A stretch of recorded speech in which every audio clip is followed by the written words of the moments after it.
찾아주시면 아멘. 다 같이 우리 한 목소리로 본문을 읽도록하겠습니다. 시작. 다윗이 요압과 및 자기와 함께 있는 모든 백성에게 이르되 너희는 옷을 찢고 굵은 배를 띠고 아브넬 앞에서 애도하라 하니라.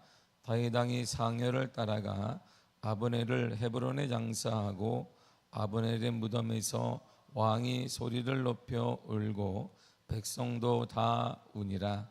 왕이 아브넬을 위하여 애가를 지어 이르되 아브넬의 죽음이 어찌하여 미련한 자의 죽음 같은고 내 손이 결박되지 아니하였고 내 발이 착고에 채이지 아니하였거늘 늘 불의한 자식의 앞에 엎드러진 같이 내가 엎드러졌도다 하매 온 백성이 다시 그를 슬퍼하여 우니라. 서경의 뭇백성이 나와 다윗에게 음식을 권하니 다윗이 맹세하여 이르되 만일 내가 해지기 전에 떡이나 다른 모든 것을 맛보면 하나님이 내게 벌 위에 벌을 내리심이 마땅하니라 하매 온 백성이 보고 기뻐하며 왕이 무슨 일을 하든지 무리가 다 기뻐하므로 이날에야 온 백성과 온 이스라엘이 넬의 아들 아브넬을 죽인 것이 왕이 한 것이 아닌 줄을 아니라. 왕이 그의 신복들에게 이르되 오늘 이스라엘의 지도자여 큰 인물이 죽은 것을 알지 못하느냐. 내가 기름 부음을 받은 왕이 되었으나 오늘 약하여서 스루아의 아들인 이 사람들을 제어하기가 너무 어려우니 여호와는 악행한 자에게 그 악한 대로 갚으실지로다 하니라. 아멘. 기도하겠습니다. 하나님 감사합니다. 오늘 이 아침에도 우리에게 단잠 허락하셔서 하루를 기도하며 예배하며 열어가게 하신 은혜를 감사드립니다. 하루의 모든 가정 주님과 더불어 삶을 살아가게 하시며 주님과 함께 마감하게 하시며 영원히 주님과 함께 살아갈 수 있는 그 은혜의 감격 속에 살아가게 하여 주옵소서. 오늘도 말씀이고 하나님이신데 하나님 만나는 귀한 시간 우리에게 허락하심을 감사하며 예수님의 이름으로 기도했습니다. 아멘. 개인적인 감정으로 아브넬을 요압이 죽이게 됩니다. 아브넬은 사울의 아들 중에 살아있는 이스보셋을 세워서 왕권 회복을 꿈꾸었던 자가 바로 아브넬입니다. 그에게는 탁월한 군사력도 있었고 야망도 있었습니다. 그런 아브넬은 당연히 다윗과는 적대관계일 수밖에 없습니다. 그런 면에 다윗의 장군이자 조카인 요압이 볼 때에 제거해야 될 대상일 수밖에 없었습니다. 그러나 요압과 아브넬은 평화관계를 맺기로 했습니다. 그렇다면 요압이 아브넬을 죽인 이유, 아브넬이 요압에 의해서 죽임받았던 이유는 분명 둘은 평화관계를 맺었단 말이에요. 싸우기 처음에 아브넬이 제시에 싸움을 했다가 전쟁에 있어서 기세가 점점 꺾이게 되자 다시 아브넬이 요압에게 이제 우리 평화관계를 맺자 해서 평화관계를 맺었습니다. 그럼에도 불구하고 요압은 끝내 아브넬을 죽여버렸어요. 그 이유에 대해서 성경은 이렇게 말합니다. 27절입니다. 시작. 아브넬이 헤브론으로 돌아오매 요압이 더불어 조용히 말하려는 듯이 그를 데리고 성문 안으로 들어가가 거기서 배를 찔러 죽이니 이는 자기의 동생 아사엘의 피로 말미암음이더라. 아멘. 요압이 아브넬을 죽인 이유는 개인적인 원한 때문입니다. 바로 아브넬이 자신의 동생을 죽였기 때문입니다. 전쟁 중에 동생을 죽인 것이 아브넬이기 때문에 개인적인 원한에 의해서 요압이 아브넬을 죽입니다. 더 나아가 30절이 이렇게 말해요. 읽겠습니다. 시작. 요압과 그의 동생 아비새가 아브넬을 죽인 것은 그가 기브온 전쟁에서 자기 동생 아사엘을 죽인 까닭이었더라. 아멘. 반복하잖아요. 반복한다는 것은 중요하다 이런 말이거든요. 그러니까 요압에게는 중요하다 이런 말이에요. 내 동생을 죽였단 말이에요. 아브넬의 전쟁 중에 죽였습니다. 그래서 이게 분명 평화관계는 맺었지만 평화 관계를 맺은 것처럼 조용히 말한 듯 아브넬을 불려놓고 그가 죽여버렸습니다. 왜냐하면 동생을 죽였기 때문이에요. 개인적인 원한 때문입니다. 뭐 다윗을 위한 것도 아니고 크게 무슨 뭐 대국적 차원도 아니고 나라를 민족을 위한 것도 아닙니다. 개인적인 원한 때문에 바로 요압이 아브넬을 죽입니다. 그러나 다윗의 행동은 달랐어요. 다윗이 볼 때 아브넬은 가장 나쁜 사람 중에 한 사람입니다. 블레셋과의 전투에서 자신을 쫓고 죽이고자 했던 사울이 죽어요. 그리고 자신이 사랑했던 요나단도 죽고 사울의 두 아들도 나머지가 죽습니다. 그러니까 블레셋과의 전투에 사울과 세 아들이 죽어요. 이제 쫓는 사람이 없습니다. 이제 왕권은 다윗에 의해서 점점 강화될 것이 뻔합니다. 그런데 느닷없이 아브넬이 나타나 버렸어요. 점점 이제는 기세를 등등해서 이제 다윗이 하나님의 은혜 가운데 왕권을 회복하고 이스라엘 전국의 왕이 되지, 지금 유다의 통치만 하지만 유다 지파를 떼어놓으면 이스라엘 전체를 통치할 수 있는 그런 배경을 갖게 되었는데, 이제 기회가 딱 왔는데 아브넬이 등장했습니다. 느닷없이 아브넬이 나타나 사울의 아들 중에 전쟁에서 죽지 않았던 이스보셋을 이스라엘 왕으로 세워버렸습니다. 그가 왕으로 세웠어요. 그러니 다윗에게 아브넬은 정말 미운 사람이에요. 이제 뭔가 될 것 같고 왕권이 이루어질 것 같고 잘 되고 내 시대가 올 것 같은데 아브넬을 끼워버렸단 말입니다. 그러나 개인적으로 다윗에게 있어서 아브넬은 미운 사람이기도 하고 못된 사람이기도 하고 꼭 제거해야 될 사람이 분명합니다. 그러나 다윗은 아브넬의 죽음 앞에 이러한 태도를 취하게 됩니다. 31절을 보겠습니다. 시작. 다윗이 요압과 및 자기와 함께 있는 모든 백성에게 이르되 너희는 옷을 찢고 굵은 배를 띠고 아브넬 앞에서 애도하라 하니 하니라. 다윗 왕이 상여를 따라가. 아멘. 보세요. 맨 끝에 저 단어 보세요. 다윗 왕이 상여를 따라갔다. 다윗 왕이 아브넬의 관을 따라갔다. 보세요. 유다의 왕이에요. 자, 유다의 왕이고 이제 아브넬까지 죽었으니까, 왕을 세웠던 아브넬이 죽었으니까 이제 껍데기 입이 이스보셋만 남았어요. 다윗은 본문에 왕이라는 칭호를 쓰잖아요. 다윗 왕이 아브넬의 관을 따라갔다는 거예요. 뜻이 뭘까요? 지금 이런 거예요. 대통령이 누구누구의 죽음의 관을, 죽었는데 관을 따라갔다. 원래 누구가 따라가는 거예요? 관이 그러면 장자가 따라가는 거예요. 거기 장자 아니면 손자가 따라가잖아요. 그런데 왕이 따라갔어요. 뭘 의미하는 거? 국장을 치렀다 이런 말이야. 국장. 이게 한 나라를 위해서 위대한 일을 한 사람을 국장을 나라의 장으로 치루어줬다 이런 말이거든요. 근데 아브넬이 그 정도인가? 다윗에게 아브넬은 그런 사람이 아니에요. 나쁜 사람, 얄미운 사람, 못된 사람, 너만 아니면 내가 왕권을 해보겠는데 네가 갑자기 나타나 입이 이스보셋을 세워서 지금 내게 곤란을 줄 사람인데, 다윗 왕이 국장을 치러준 거예요. 왕도 아닌데 아브넬이 국장을 치러주었습니다. 그러니까 관이, 아브넬의 관이 따라가고 그 뒤를 누가? 다윗 왕이 따라갔어요. 아브넬의 장례식을 국장으로 치러주었습니다. 아주 성대하게 치러줬어요. 왕도 아닌 저 사람한테. 이 국장은 사울이 죽을 때 치러주는 거야. 요나단이 죽었을 때 치러주는 것입니다. 근데 그는 왕족도 아니고 왕도 아닙니다. 다원아가 아브넬의 장례식에서 다윗의 계속 이해되지 않는 행동이 나와요. 32절을 보겠습니다. 시작. 아브넬을 헤브론에 장사하고 아브넬의 무덤에서 왕이 소리를 높여 울고 백성도 다 우니라. 아멘. 저 단어가 성경을 볼 때 잘 유심해서 봐야 돼요. 그 전까지 다윗에게는 왕이라는 칭호를 쓰지 않았어요. 근데 어느 순간에 필자가 잘못 썼나?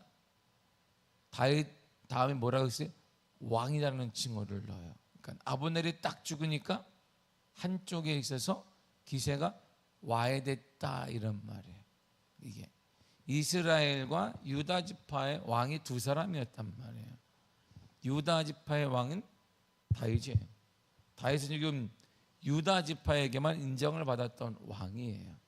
그리고 나머지 베냐민 지파의 호전적인 베냐민 지파의 민족에서 태어난 사람이 사울이고 요나단이고 이스보셋이에요. 그리고 나머지 이스라엘도 첫 번째 왕이 사울 왕을 쫓았단 말이에요. 이렇게 12지파 중에. 그러니까 그 전까지는 다윗이 그러다가 이게 이스보셋이 딱 죽으니까 성경이 갑자기 태도를 싹 바꿨어요. 다윗 왕이 이렇게 나왔어요. 그러니까 이제 왕권이 어디로 갔다나? 누구에게 갔다? 누구에게? 대답을 해요. 누구에게 갔다나? 다윗에게 갔다, 이런 말이에요. 이렇게 흐름이 다윗에게 갔다, 이런 말이거든요. 그래서 그 단어가 붙기 시작한 거예요. 다윗 왕. 보세요. 왕이 소리 높여 울고 백성도 다 울더라 그랬어요. 자, 정말 못된 사람이에요. 개인적으로 아브넬만 아니면 벌써 다윗 왕이 됐을 거예요. 근데 아브넬 때문에 지금 늦어졌어요. 근데 아브넬이 딱 죽으니 국장을 치러지 거기서 뭐예요? 이렇게 막 우는 거예요. 이렇게 사울 왕이 죽은 것처럼, 요나단이 죽은 것처럼 막 운단 말이에요. 더 나아가 다윗은 아브넬의 장례식에서 34절 이하를 보게 되면 슬픈 노래를 부르게 됩니다. 애가를 불러요. 슬픈 노래를 불러줘요. 백성들의 반응을 딱 보세요. 그러니까 34번 하반절을 보니까 온 백성이 다시 그를 슬퍼하여 우니라 그랬어요. 같이 소리 높여 울고 같이 다시 울어요. 온 백성이 울었다, 이렇게 말합니다. 그렇다면 다윗이 아브넬 장례식에서 국장으로 치러주고 그가 울어주고 끝까지 가슴을 치며 울었던 이유가 뭘까요? 이런 말이야. 왜 그랬을까요? 개인적으로 볼 때 아니죠. 우리 개인적으로 보세요. 아브넬을 어떻게, 어이구 잘 죽었다. 우리 말하면 뭐예요? 쌤통이지. 요압에게 상 줘야 돼. 요압에게. 그런데 다윗은 전혀 다르게 행동했단 말이에요. 다윗은 아브넬의 장례식에 슬픈 노래를 붙여주기도 했습니다. 그리고 음식도 먹지 않았어요. 부하들이 와서 음식을 드십시오 왕이요 그러니까 나는 먹지 않는다.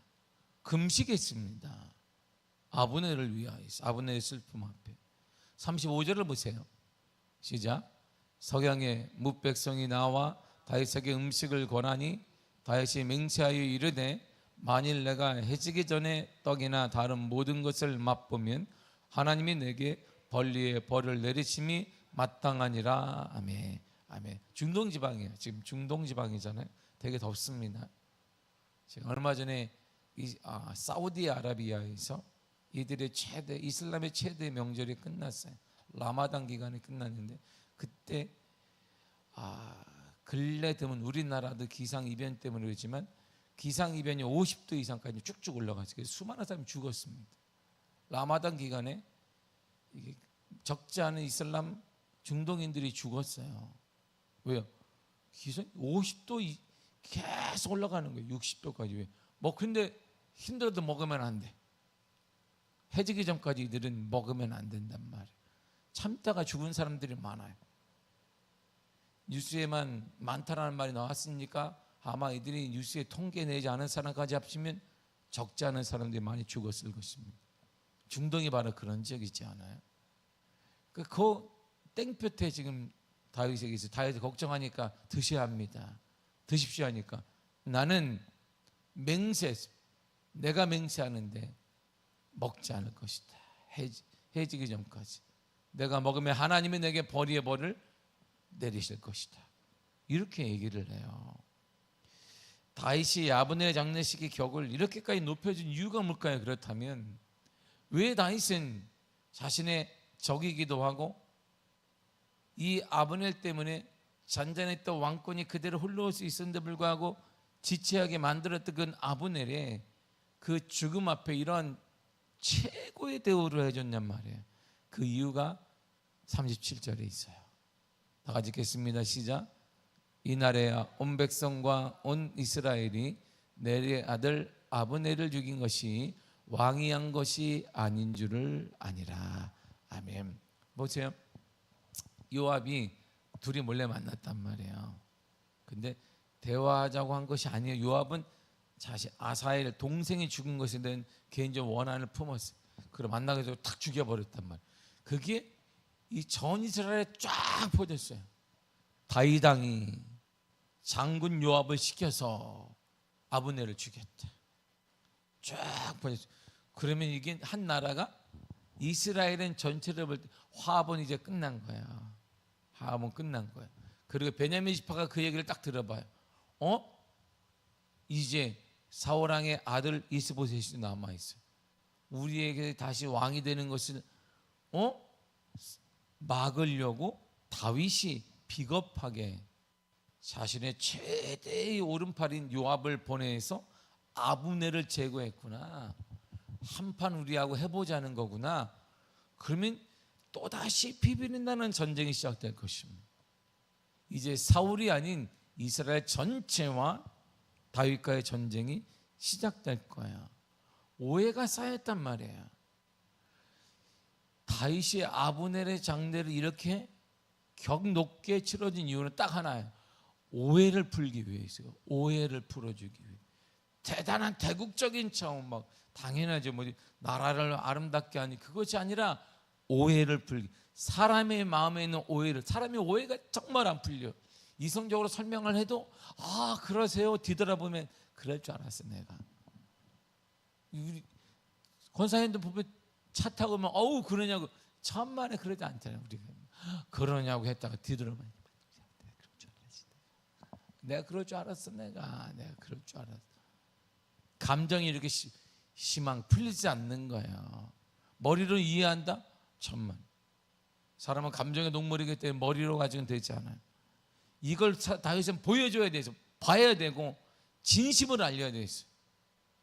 그래서 아브넬의 죽음 앞에 그가 진심으로 대성통곡하고 하나님의 은혜를 구하고 백성들과 온 마음이 되어 이스라엘 전체 백성들과 온 마음으로 아브넬의 장례에 동참하게 된 것이 하나, 오해를 풀기 위해서입니다. 아브넬을 죽인 것은 자신의 의도가 아니었다는 것을 보여줘야 했기 때문에. 설명이 될까요? 여러분, 이스라엘 사람 여러분, 베냐민 지파 여러분, 내가요 죽인 게 아닙니다. 이 요압이라는 데 장군이 내 명령을 어긴 채 그냥 갔네요. 그럼 누가 믿겠어요? 그러면 그랬나 보다. 요압이 나쁜, 천만에요. 요압이 움직인 것은, 요압의 오른팔인 요압이 움직인 것은 당연히 다윗이 지시한 것이지. 저렇게 앞에서는 하지만 요압에게 다, 우리 오늘날 지금 말하면 뭐예요? 꼬리 자르기 하는, 꼬리 자르기. 몸통은 있는데 꼬리를 딱 내는 요압 책임입니다. 정치인들 하는 게 진짜 꼬리 자르기 아니고 다 자신이 놓고 그냥 다 잘라. 몸통은 자기인데 꼬리를 자르지. 꼬리만 지금 다 교도소 가는 거예요. 똑같은 일을 하는 것처럼 사람들이 생각했을 거예요. 이해로 될까요? 이성으로 될까요? 사람은 때로는 이성이 통하지 않을 때가 있어요. 사람의 죽음 앞에 이성은 통하지 않습니다. 유다 지파를 제외한 이스라엘 지파들, 특별히 베냐민 지파의 오해로 인해 자칫 이스라엘 분열이 심각해질 것이 뻔한 것이에요. 이처럼 작은 행동 하나, 깊은 생각을 통해 결단하게 되었고 서로 간에 오해를 하지 않도록 다윗이 최선을 다한 것입니다. 분열과 다툼은 작은 오해로부터 시작하는 거예요. 가정의 다툼도 작은 오해로부터 시작하는 것입니다. 사단의 계략과 작전은 오해를 통해 덮어두고 가만히 두려는 것입니다. 사단이 하와에게 접근한 게 뭐예요? 오해를 불러일으키는 거예요. 하나님이 먹지 말라고 하더냐? 죽으리라고 했는데 분명 아담은 하와에게 전했어요. 동산 중앙에 있는 선악을 알게 하는 나무가 있는데 하나님이 내게 말했다. 잘 들어야 한다. 정령 죽으리라 그랬어. 먹으면 안 돼. 알았어. 사단이 와서 뭐라겠지? 하나님이 뭐라겠다고? 죽는데? 죽는다는데 왜 그런지 아니? 그거 아니다. 모든 능력이 하나님과 같이 되거든. 그러니까 점점 오해를 불러일으키는 거예요. 그 작은 오해 때문에 결국 인간이 에덴동산 쫓겨난단 말이에요. 화영검을 두어서 에덴으로 돌아가지 못하도록 만들게 되었던 원인, 바로 작은 오해예요. 분열과 다툼은 큰 것으로 일어나는 것이 아닙니다. 가정적으로도 마찬가지고 사회도 마찬가지고 우리도 마찬가지. 바로 작은 오해가 분열과 다툼의 원동력이 되는 것입니다. 그래서 오해를 풀어야 됐어요. 오해를 풀기 위해 지혜도 필요하고, 오해를 풀기 위해 결단도 필요하고, 오해를 진심이 필요한 거야. 다윗이 진심 어리게 그들 앞에 통회하며 가슴을 치며 보여주었던 것이 모든 백성들이 볼 수 있도록 그가 진심을 다했단 말입니다.